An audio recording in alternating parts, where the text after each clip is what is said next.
entrepreneur faces things that they didn't expect. I would say that's par for the course. And when I speak to entrepreneurs, one of the things I say is whatever you think is going to happen, something different is going to happen. And as many scenarios as you lay out, there will be scenarios that you didn't anticipate, which are the ones that you're faced with.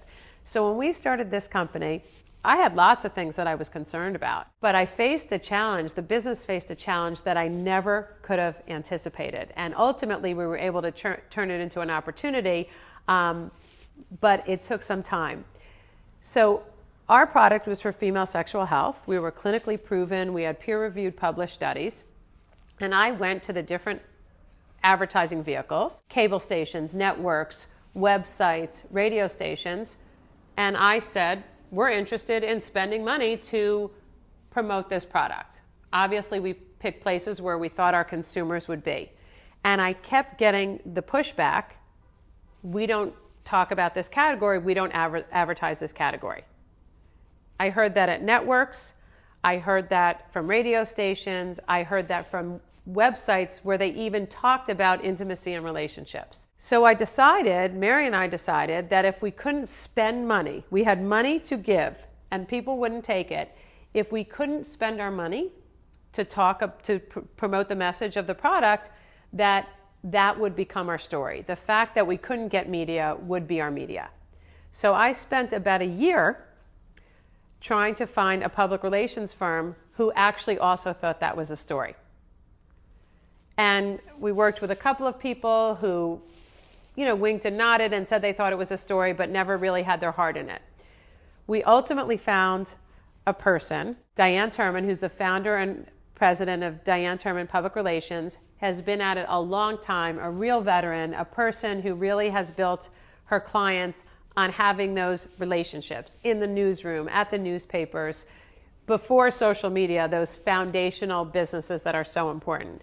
And especially talking to women who are our target, women 35 plus in committed relationships, at that point, they were much more silent observers of social media than participants in it. And a lot of them still get their news from mainstream media. So one of the things that we talk about is if a story online gets 1 million hits, that's great. When it gets on the Today Show, that's when my targets start watching it.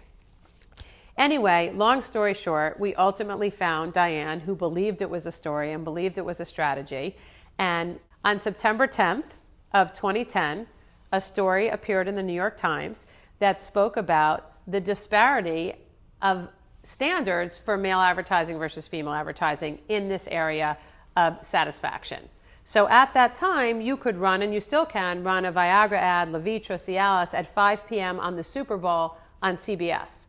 I couldn't run advertising on Lifetime at 8:30 p.m. when I'm pretty sure there were no, young kids watching that kind of programming. But what happened is once the story had a voice, once it was in the New York Times, and we focused really on the disparity between male and female, the fact that we had money to spend and didn't have outlets that would take it, where we sat, literally, I sat in the offices of the people at the networks who are called standards and practices, and they're the people who decide what can go through and what can be on air. And what was interesting about our commercials is they were very direct. We did mention the word sex and sexual health, but there was no simulation of anything. And when you looked at these other commercials, whether they were Viagra, ED ads, or other categories, there were a lot of people simulating sexual activity, things that if a child walked by, you could much more easily understand what was going on. We even went so far as to take out the word sex, sexual, sexuality, and arousal when we were selling a sexual arousal product, and we still didn't get approved. So even when we created a commercial that, by the way, if anyone had seen it, they would have no idea what the product was, we still couldn't get that approved. And we had competitors. There were other products in the market at that time for female satisfaction that were owned by big companies. And somehow, miraculously, they were able to get their ads on TV. So there not only were different standards between male and female products, but there were differing standards between large and small companies. So the article ran the second week in September.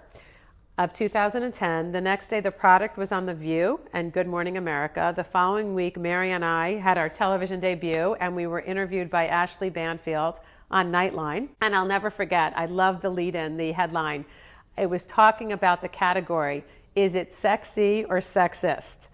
And that really just exploded online in every major newspaper. I think we were even one of the top 10 trending words for a day or so after that happened. In Huffington Post, anywhere you would want to be, we were. And we were creating this conversation. And it turned out over the course of the business that PR turned out to be the best tool that we had available. The difference between PR and advertising is PR you can't plan. You can't always determine when your story is going to hit. Whereas if you buy advertising, you can either buy for a particular day part, for a time of day on a particular station, or you can actually buy the 10:30 spot on ABC every Thursday.